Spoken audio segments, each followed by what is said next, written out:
Roger Waters is not involved in it. Josh in Syracuse. Hey, Josh. Hey, Eddie.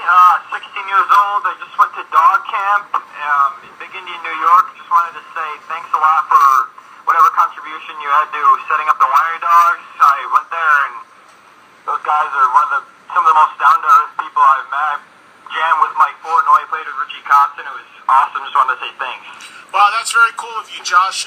It was kind of like was it a camp to kind of instruct people on how to play and like a musician's camp? Was that the idea behind it? Yes, Mike Bennett and Dylan Wilson from Richie's camp, they all had classes. Mike, Billy, and Richie all had master classes.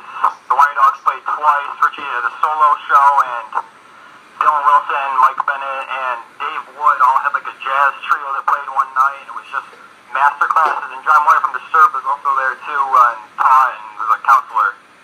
Wow, that's very cool. Well, thank you, Josh, for the call. I appreciate that. I mean, you're talking about unbelievable musicians there across the board, so you better be a hell of a player to have been in that sort of environment for sure.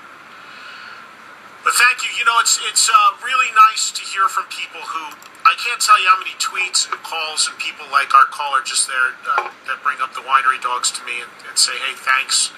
And it really means a lot to me.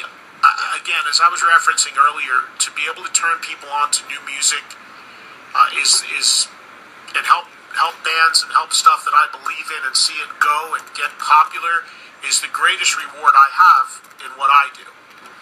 And in the case of the Winery Dogs, as our caller referenced, that was a band that I had the idea of Richie joining that band. And I was a big fan of Richie's work, and I plugged them into that thing, and they've gone off and done tremendous things together. And they've been very cool in all the interviews to mention me as the reason how they got together. So I really appreciate that, and that's trickled down to the fans. It's great to hear from you guys saying that as well. Really, really good stuff. I'm going to be seeing them this Friday in Boston.